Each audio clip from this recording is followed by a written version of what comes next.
Most expected exam ready questions. I mean multiple choice questions. Only 20 multiple choice questions তোমালোকৰ কাৰণে লৈ আহিছো অসম জাতীয় বিদ্যালয়ৰ অষ্টম শ্ৰেণীৰ ইংৰাজী বিষয়টোৰ lesson number 13 The Man with the Midas Touch 50 মাৰ্কৰ পৰীক্ষাত 10টা এমসিকিউ দি আছে আৰু 100 মাৰ্কৰ পৰীক্ষাত 20টা এমসিকিউ তোমালোকৰ 100% আহিব সো প্ৰত্যেকটো লেসনৰ পৰা এমসিকিউ জানাটো দৰকাৰ মই সেই কাৰণে তোমালোকৰ কাৰণে এই এমসিকিউ কেটা ৰেডি কৰি দিছো যাতে পৰীক্ষাত নাম্বাৰ কমি না যায় ওকে এটা ৰিকুৱেষ্ট কৰি আছো যদি তোমালোকে এই লেসনটো ভালদৰে বুজা নাই বা এই লেসনটো তোমালোকে ভালদৰে পঢ়া নাই তেতিয়া হলে তোমালোকে এই ভিডিওটো ভালদৰে চাই লোৱা একদম গোটেই লেসনটোৰ লাইন বাই লাইন এক্সপ্লেনেশন দিয়া আছে অসমীয়া ব্যাখ্যাৰ হৈতে ওকে বলা আমি এতিয়া পলম নকৰাকৈ ভিডিওটো স্টাৰ্ট কৰো প্ৰথমটো প্ৰশ্ন হৈছে সোৱা where did the young boy from Assam start his tea stall যে অসমৰ পৰা এই যুৱক লৰাজনে কোত চাহৰ দোকান আৰম্ভ কৰিছিল ইয়াত চাৰিটা অপচন দিছে প্ৰথমটো হৈছে যোৰহাট গুৱাহাটী কলকাতা শিলং ওকে তো অপচন নম্বৰ সি হৈছে শুদ্ধ ৰাধা গোবিন্দ বৰুৱাই তেখেতে প্ৰথম কলকাতাহে চাহৰ দোকান দিয়া আৰম্ভ কৰিছিল তাৰ পিছত question number 2 সোৱা why was the stall running at a loss initially প্ৰাৰম্ভিক অৱস্থাত চাহৰ দোকানটো কিয় লোকসানত চলি আছিল বুলি কৈ আছে ইয়াত অপচন চাৰিটা দিছে poor quality tea high prices his appearance intimidated customers bad location ইয়াত চাৰিটা অপচন দিছে সো অপচন নম্বৰ সি হৈছে শুদ্ধ কাৰণ তেখেতৰ যি ৰূপ তেখেতৰ যি শৰীৰৰ আকৃতি সেইটোৰ কাৰণে ব্যৱসায়টো লোকসানত চলিছিল কাৰণ তেওঁৰ চেহাৰা দেখি মানুহে ভয় খাইছিল ওচৰত আহা নাছিল okay question number 3 what idea made the stall popular কি চিন্তায়ে কোনটো চিন্তায়ে দোকানটোক জনপ্ৰিয় কৰি তুলিছিল চাৰিটা অপচন দিছে lowering prices মূল্য কমাই দিয়াৰ কাৰণে requesting two professors to visit দুজন অধ্যক্ষক তেখেতৰ দোকানলৈ ভ্ৰমণ কৰিবলৈ অনুৰোধ জনোৱাৰ কাৰণে giving free tea বিনামূলীয়াকৈ চাহ দিয়াৰ কাৰণে নাকি changing the stall name দোকানৰ নাম সলনি কৰি দিয়াৰ কাৰণে my dear students ইয়াত আইডিয়া টুৱে কাম কৰিছে আইডিয়া কি idea requesting two professors to visit তেওঁৰ দোকানলৈ দুজন জনপ্ৰিয় প্ৰফেসৰক মাতি দোকান উদ্বোধন কৰিছিল ওকে এটো হৈছে শুদ্ধ answer question number 4 সোৱা what was RJ's full name তাৰমানে ৰাধা গোবিন্দ বৰুৱাৰ সম্পূৰ্ণ নামটো কি আছিল ইয়াত দিছে চাৰিটা option Ranjit Gogoi Radha Gobinda Baruah Rabi Girish Baruah Ramesh Gopal Baruah option number B is correct okay question number 5 when was RJ's born Radha Gobinda বৰুৱাৰ জন্ম কেতিয়া হৈছিল চাৰিটা অপচন আছে 1890 1905 1910 সো আমি জানো 1900 where was RJ's born Radha Gobinda বৰুৱাৰ জন্ম ক'ত হৈছিল Tezpur Sivasagar Guwahati Nagaon my dear students তেখেতৰ জন্ম হৈছিল Sivasagar okay question number 7 so who brought up RG after his mother died Radha Gobinda বৰুৱাৰ মাকৰ মৃত্যুৰ পিছত তেখেতক কোনে ডাঙৰ দীঘল কৰিছিল his uncle his father his auntie হৈমাৱতী his grandmother my dear students his auntie হৈমাৱতী তেখেতৰ জেঠিমাই হৈমাৱতীয়ে লালন পালন কৰিছিল question number 8 so what was RG's nickname Radha Gobinda বৰুৱাৰ ডাক নাম কি আছিল RG মলাই লক্ষ্য সিংহ এটো এটা মোস্ট ইম্পৰ্টেন্ট প্ৰশ্ন সো তেখেতৰ ডাক নাম আছিল মলাই ওকে এই মলাই নামটো মনত ৰাখিবা এটো আহিব পৰীক্ষাত কিন্তু question number 9 which subjects did RJ study in Kolkata কলকাতাত ৰাধা গোবিন্দ বৰুৱাই কোনটো সাবজেক্ট কোনটো বিষয় অধ্যয়ন কৰিছিল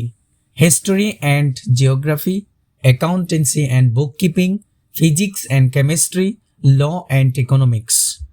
ইয়াত চাৰিটা অপচন সো বি নাম্বাৰ অপশ্যনটো হৈছে শুদ্ধ একাউণ্টেঞ্চি এণ্ড বুক কিপিং তেখেতে কলকাতাত পঢ়িবলৈ গৈছিল ওকে লগতে আৰু তেওঁ কি শিকিছিল তেখেতে টাইপ ৰাইটিংও শিকিছিল হয়নে নহয় আৰু ষ্টেনোগ্ৰাফিও শিকিছিল in which city did he work as a hay dealer Jorhat Shillong Guwahati Assam tea states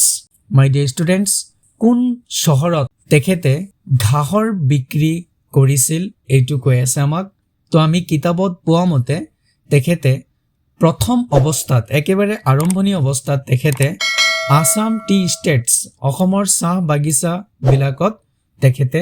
ঘাঁহ বিক্ৰী কৰিছিল okay so option number D is correct question number 11 চোৱা which press did RG purchase from Jorhat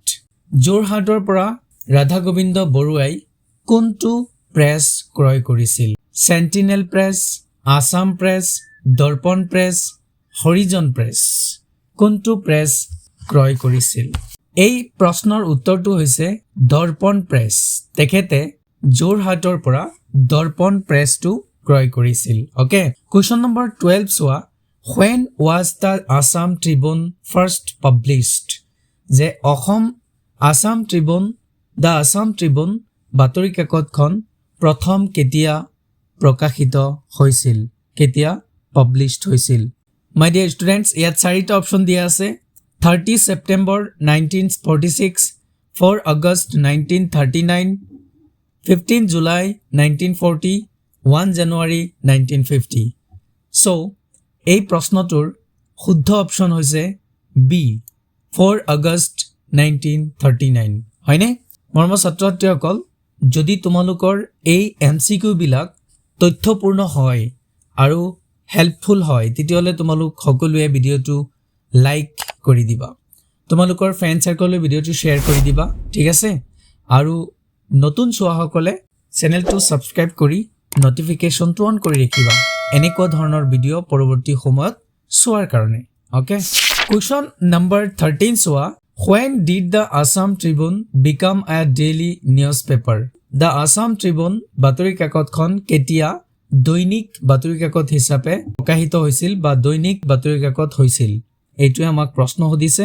ইয়াত চাৰিটা অপশ্যন আছে 1936 1942 1945 1946 সো এইটো শুদ্ধ অপশ্যন হৈছে ডি 1946 অৰ 30 সেপ্টেম্বৰ তাৰিখে দ্য আসাম ট্ৰিবিউনখন ডেইলি নিউজ পেপাৰ হিচাপে প্ৰকাশিত হৈছিল হয়নে সো অপশ্যন নম্বৰ ডি হৈছে শুদ্ধ এনসাৰ কোৱেশ্যন নম্বৰ 14 চোৱা which English weekly was edited by Kedarnath Goswami যে কোনখন ইংৰাজী সাপ্তাহিক বাতৰি কাকত কেদাৰনাথ গোস্বামীৰ দ্বাৰা পৰিচালিত আছিল হেতু হৈছে ইয়াত চাৰিটা অপশ্যন দিছে the Hindu weekly the times of Assam the Assam standard the Assam review so option number B হৈছে শুদ্ধ দ্য টাইমছ অফ আসাম এই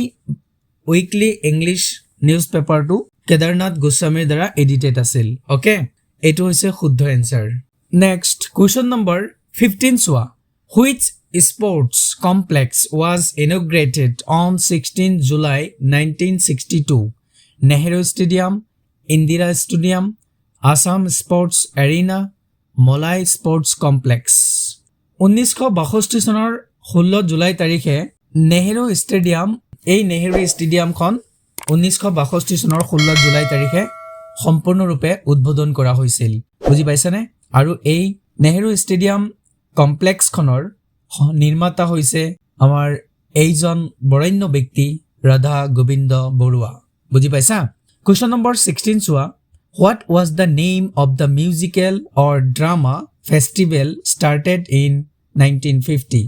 1950 চনত আৰম্ভ হোৱা মিউজিকেল বা নাট্য যি উৎসৱ হেতুৰ নাম কি আছিল বিহু যাত্ৰা বিহু সন্মিলন আসাম নৃত্য উৎসৱ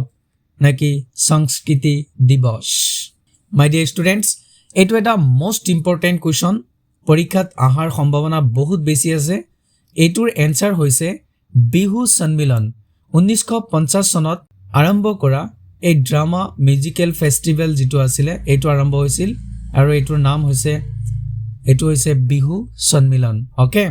সো তোমালোকে এই তথ্যবিলাক যদি ভালদৰে বুজি লোৱা গোটেই লেসনটো তোমাৰ মনত থাকিব যিকোনো প্ৰশ্ন খুদিলে তুমি এনসাৰ দিবলৈ ৰেডি থাকিবা কোৱেশ্চন নম্বৰ 17 চোৱা what literary cell did RG established কোনটো সাহিত্য শাখা ৰাধা গোবিন্দ বৰুৱাই প্ৰতিষ্ঠা কৰিছিল ইয়াত চাৰিটা অপচন আছে সাহিত্য পৰিষদ আসাম লিখিকা সমিতি দা সাহিত্য প্ৰকাশ আসাম সাহিত্য সভা যেটো লিটাৰেৰী সেল তেখেতে নিৰ্মাণ কৰিছিল প্ৰতিষ্ঠা কৰিছিল হেইটোৰ নাম হৈছে অপচন নম্বৰ সি দা আসাম সাহিত্য প্ৰকাশ ওকে কোৱেশ্চন নম্বৰ 18 চোৱা আৰজেছ is also known as the Radha Govinda Dash নামেৰেও জনাজাত is also known as the Dash Lion Man of Assam Father of Modern India Iron Man of Assam Man with the Golden Touch My dear students তেখেতক Lion Man of Assam বুলিও জনা যায় so option number A টো হৈছে শুদ্ধ okay question number 19 চোৱা Why was he called the architect of modern Assam? যে তেখেতক কিয় আধুনিক অসমৰ স্থপতি বা আৰ্কিটেক্ট বুলি মাতা হৈছিল বা কোৱা হৈছিল অপচন নম্বৰ এ আছে ফৰ বিল্ডিং টেম্পলছ মন্দিৰ বিলাক নিৰ্মাণ কৰাৰ কাৰণে for contributions in journalism sports culture and development এই বিলাকত অৱদান দিয়াৰ কাৰণে নাকি ফৰ ৰাইটিং বুকস কিতাপ লিখাৰ কাৰণে ফৰ পলিটিক্যাল এচিভমেন্টস ৰাজনৈতিক সফলতাৰ কাৰণে মাই ডিয়াৰ ষ্টুডেন্টস এই অপচন নম্বৰ বি টো হৈছে শুদ্ধ কাৰণ তেখেতক আধুনিক অসমৰ এজন আৰ্কিটেক্চাৰ বুলি কোৱাৰ মূল কাৰণটো হৈছে তেখেতে অসমৰ journalism sports culture and development ইত্যাদি ক্ষেত্ৰত অমূল্য বৰঙণি আগবঢ়াইছে যাৰ কাৰণে তেখেতক আৰ্কিটেক্ট অফ মডাৰ্ণ আসাম বুলি কোৱা হয় So option number B is the correct answer. Question number 20 Swa and last question. Which site did RG rejuvenate in Guwahati? Guwahati kun ঠাইটো ৰাধা গোবিন্দ বৰুৱাই পুনৰুজ্জীৱিত কৰিছিল rejuvenated মানে পুনৰুজ্জীৱিত কৰা পুনৰুদ্ধাৰ কৰা ইয়াত অপচন আছে শুক্ৰেশ্বৰ টেম্পল গান্ধী মণ্ডপ দীঘলী পুখুৰী সৰাইঘাট ব্ৰিজ সো অপচন নম্বৰ সি হৈছে শুদ্ধ দীঘলী পুখুৰী ওকে আজিৰ যিখিনি বিষয়বস্তু ইয়াতে সামৰিব বিচাৰিছো so press the bell icon for more educational videos keep learning stay confident thank you bye bye